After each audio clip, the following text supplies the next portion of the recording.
What it do, YouTube? It's your boy Mike from NYC. Feel me? And today we're gonna watch 15 facts about the NBA that may just blow your mind. I have no expectations of what I'm about to see. I don't know. I have no idea. So yeah, let's just get into it. Feel me? No hesitation, no hezzies. Feel me? Let's straight blow by. In basketball, over any other skill set in the game, getting a bucket will always reign supreme. Now, we all know who the all-time leader in points is, but more importantly, and never really discussed, is points generated. An overall total of the number of points a player has created through both scoring and assists. The leaderboard for a statistic like this will only feature the most productive and Obviously LeBron number one. Who y'all got on up on the list? Probably Kobe, MJ, Braun. impactful players to ever play the game. Magic. Well, here is a chart of players who have generated the most points in NBA history. At the bottom, you have some all-time great players. Harden, Westbrook, the point guard himself, Chris Paul. As you go up the list, you won't see any more active players. Braun. Just legends of the game. MJ, Kobe, Kareem, and all the way at the top, you have John Stockton. Which should hardly come as a surprise, since Stockton scored nearly 20,000 points in his career and has by far the most assists in league history. Wait, we're missing just one player. There he is. With 56,682 points generated so far in his career, LeBron James already has by far the most points generated of any player in NBA history. Even crazier, he's still got plenty of basketball ahead of him. That is crazy. Today, I've got some NBA facts that may just blow your mind. We've done quite a few of these in the past, maybe 4 or 5. I don't really know. I've done a lot of these videos and I'm losing track at this point. But with that subpar intro out of the way, let's get into this. This past week, the Oklahoma City Thunder had a starting five with an average age of just 20 years and 219 days old. Younger than me. The very next day, the Oklahoma Sooners, a college team in the same state as the Thunder, had a starting five of 21 years and 313 days old. A little bit older than me. Sounds impossible, but it's true. And it's blowing my mind. On a similarly odd note, last season on February 6, 2020, the Rockets played the Lakers in LA and had a starting five with an average height of 6 feet 4.5 inches.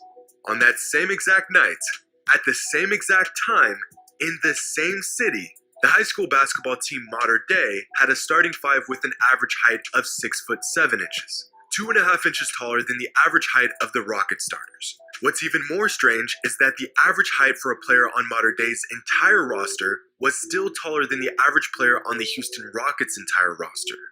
And once again, my mind is about to explode trying to process this information.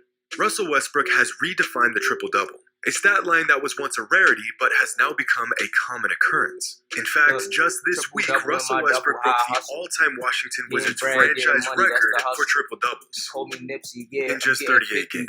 I get it quickly. Possibly the quickest a player has ever broken a franchise record.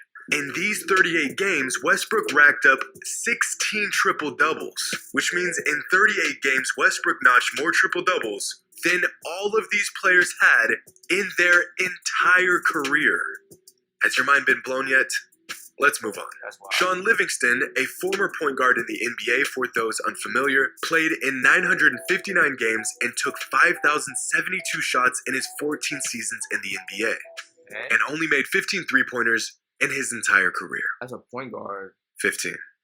In fact, Livingston was a longtime teammate of Stephen Curry, who in 2017 hit a combined 20 three-pointers in back-to-back games, which means that Sean Livingston made less threes in his entire 14-year career than Steph made in a 40-minute span. When Wilt Chamberlain was playing in the NBA, the league did not keep track of blocked shots. It wasn't until the season after Wilt retired when the NBA finally began to officially record the stats. But through some extensive research a few years ago, Reddit users were able to collect data from 112 games where Wilt's blocked shots were recorded. Now, these games only represent about 9% of his career. But with this sample size of games, it was discovered that Wilt averaged about 8.8 blocks per game for his entire career. And since Wilt Chamberlain played 1,205 games throughout his career, we can make a rough estimate of just how many shots Wilt blocked. So what's not the A goal? total So staggering that no player since Wilt has even come remotely close. In fact, with a rough estimate of 10,600 career block shots, Wilt has nearly 3 times as many block shots as the next highest player, Hakeem. And your list of unbelievable Wilt Chamberlain records just got longer. Oddly enough, possibly the most impressive defensive player in league history was Wilt's longtime rival, Bill Russell. But when you think of the best defensive player to ever lace up, most think of Scottie Pippen, Kawhi, maybe Ben Wallace, or Hakeem. But the answer to this question is not nearly as subjective as you may think. The answer is Bill Russell, and it's not even close. In fact, Russell has the NBA record for most defensive win shares in a season. Oh, and he also has the second most defensive win shares in a single season. And the third... Bro, what is a defensive win share, bro? I need to know what is a defensive win share to actually give value to it, because you just sit up here and told me Will has 10,600 blocks, and you tell me about win shares. I don't know what win shares is, so... And 4th, and 5th, 6th, 9th, 11th, and 13th. Russell is known for his rings, but his individual greatness has been underappreciated over the years. For perspective, in Wilt Chamberlain's illustrious career, he was the best scorer for 7 seasons. In Bill Russell's career, he was the best defensive player in the league for 11 seasons. In other words, Bill Russell was better at defense than Wilt Chamberlain was at scoring. Just let that sink in.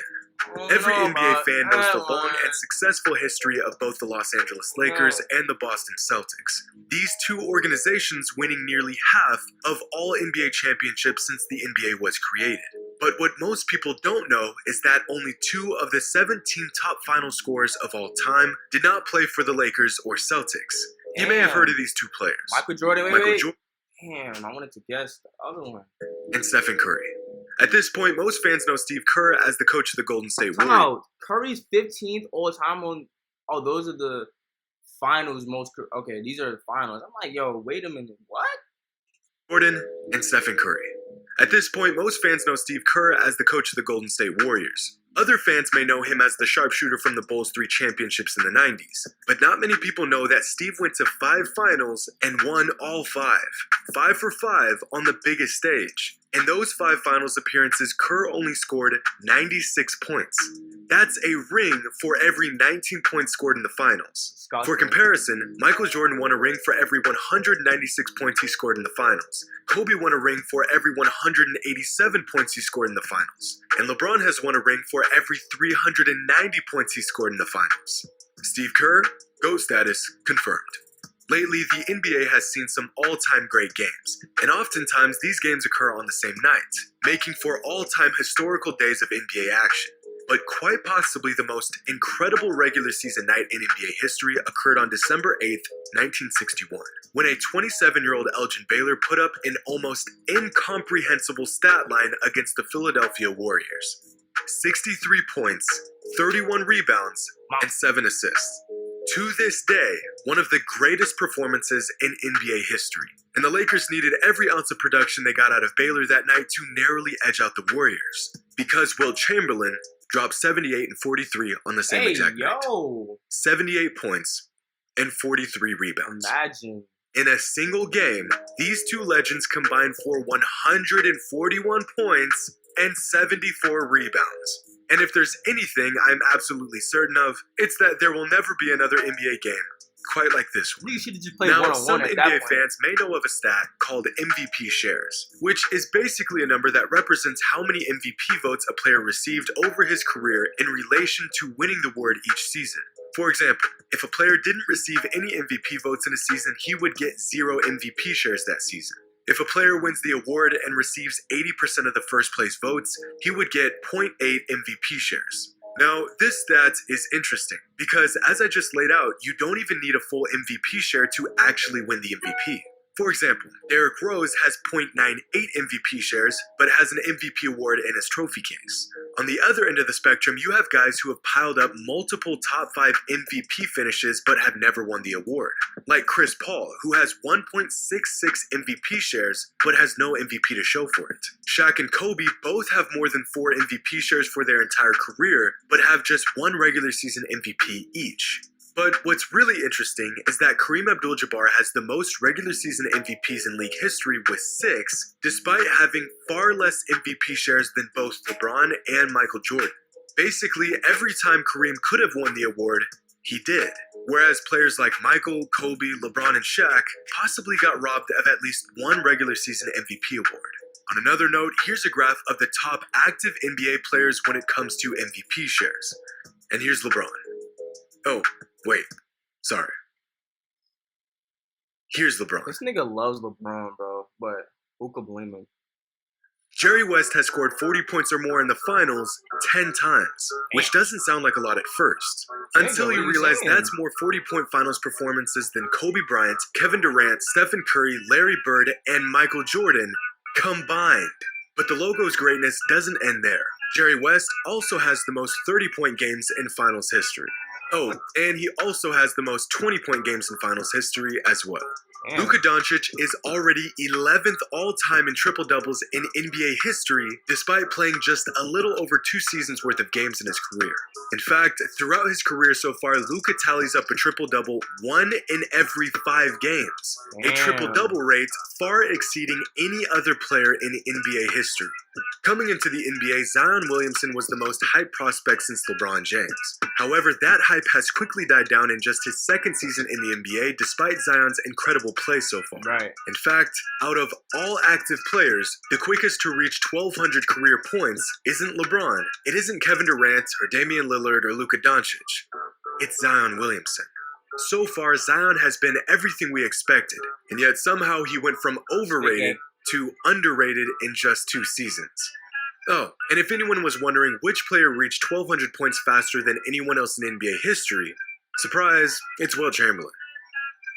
By a lot. But if Zion and Wilt are 2 of the fastest to accomplish this feat, who is the slowest?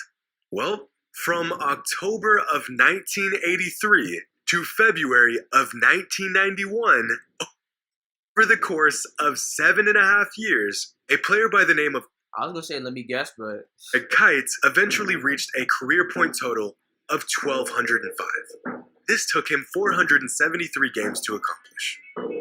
Good job, Greg.